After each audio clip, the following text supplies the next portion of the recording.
Sports fan, this is Stephen here with Sports Choice Plus. I'm bringing you a very special breakdown. We're going to be covering, is Mike Evans a first ballot Hall of Famer? Before I get right into that, I want to make sure you're subscribed to the YouTube channel so you can get all the updates and all the breakdowns. Without further ado, let's get right into it. Looking at the resume of Jerry Rice, it made me think, what player right now best bodies the first round? Like, as soon as he's on the ballot, he should be a Hall of Famer.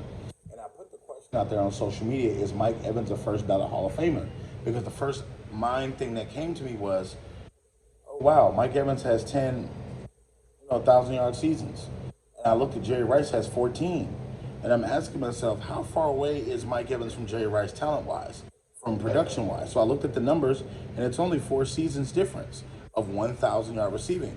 But I think what makes Mike Evans' 10 1,000-yard seasons better than Jerry Rice's 14 is the path he took to get it. Let's keep in mind, Jerry Rice had what he had with Joe Montana, Steve Young, Jeff Garcia and company, and he had a hand in rewriting history with Super Bowl success, with having Super Bowl quarterbacks, with having MVP quarterbacks. And, Tom Brady came towards the end of Mike's career, but you got to think about this. You got to think, he had to deal with Jameis Winston, Josh Freeman, Mike Glennon. Are these names home that you'll write about? No matter what was at quarterback, he continuously got 1,000-yard seasons. It doesn't matter if he just got 1,001 yards. It doesn't matter if he got 1,017. He crossed the 1,000-yard mark. Even with Jameis Winston throwing 30 touchdowns, he threw 30 interceptions. So you got to ask yourself, how much of the game plan was coded towards him? Mike Evans has went out there, fought, been a model citizen, and had an impact on the NFL. When you think of the NFC South, you think of Mike Evans.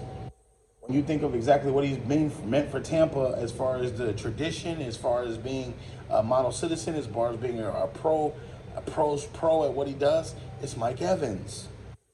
So yes, Jerry Rice had a Hall of Fame career. Don't get me wrong, he had one of the greatest careers of all time.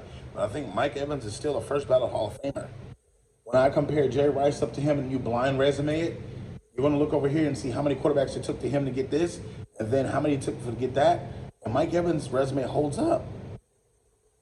From the standpoint, I'm not saying that Mike Evans is better than Jerry Rice. Let's just be clear. But for how big he is, how strong he is, and his size, it's impressive what he's done. Again, he only had Tom Brady for a handful of seasons.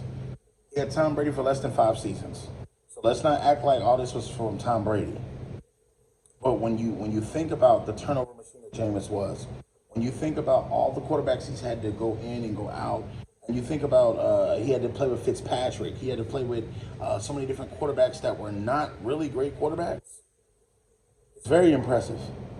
So all you NFL fans, I'm going to ask again, is Mike Evans first ballot Hall of Famer? Chime in with everything that I just told you. Definitely check out Sports Choice Plus. You can always check us out on the YouTube channel. Subscribe, hit, like, comment, share, and we'll see you in the very next video.